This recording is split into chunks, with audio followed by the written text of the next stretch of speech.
دا ذکر به رسول الله صلی الله علیه وسلم سخت مصیبت او د غم په وخت کې وي. د دې سره الله رب العزت غم ختموي، د دې سره مصیبت ختموي. او دا منې چې یو ګران ذکر دی، ښه آسان دی. ناول وی د غم او مصیبت په وخت کې دعاګانې.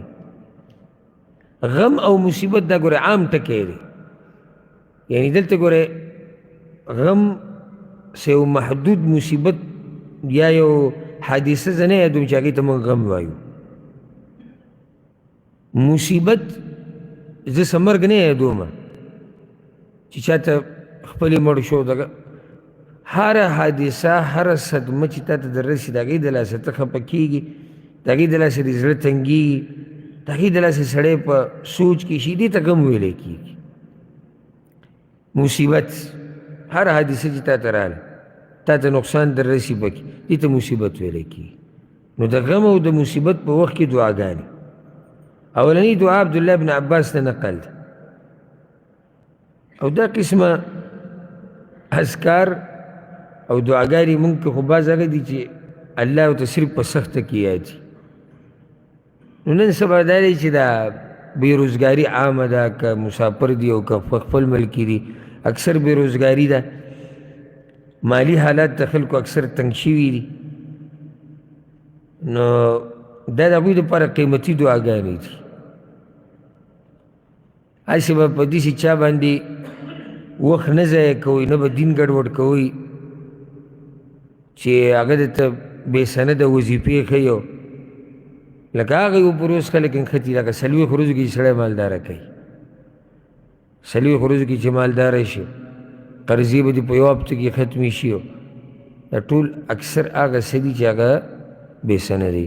دلته اوس دا وګوره که نه، الحمدلله موږ سره ښه صحیح سند والا دعاګانې شته، اذکار شته. څه ضرورت دی چې موږ دغه خزعبلاتو او ډکو وسلو پسې ځو؟ هېڅ ضرورت نشته موږ ته. نو د غم او مصیبت په وخت کې دعاګانې اولنۍ دعا. او دا حدیث امام بخاري راوړی، امام مسلم راوړی.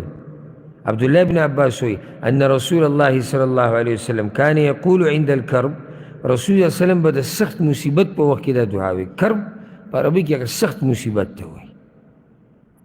د سخت مصیبت په وخت کې به رسول الله صلی الله علیه وسلم دا دعا وی، دا ذکر به وي. یاد یې لا اله الا الله العظیم الحلیم. نشته لایق د بندګۍ مګر الله دی چې لوی دی، حلیم دی، حوصلې والا دی، صبر کوونکی دی، بنده نه رانیسي یکدم. لا اله الا الله رب العرش العظیم. د کوم ذکر او دعا چې مخکې وضاحت شوی، بیا وضاحت ته ضرورت نه. لا اله الا الله رب السماوات ورب الارض ورب العرش الكريم. دا چاته یاده؟ ویوه لا اله الا الله عليم عظيم، لا اله الا الله رب العرش العظيم، لا اله الا الله رب السماوات ورب الارض ورب العرش الكريم. بل چاته تاسو؟ لا اله الا الله العظيم الحليم، لا اله الا الله رب العرش العظيم، لا اله الا الله رب السماوات ورب الارض ورب العرش الكريم. اوس چې دا چاته یاد نه ده، تاسو به د الله نه ګیله وکړئ چې یعنې الله زموږ مصیبتونه نه ختموي.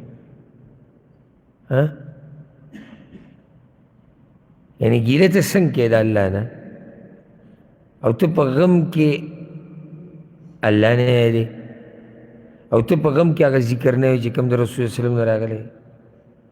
دا ذکر به رسول الله صلی الله علیه وسلم د سخت مصیبت او د غم په وخت کې وي.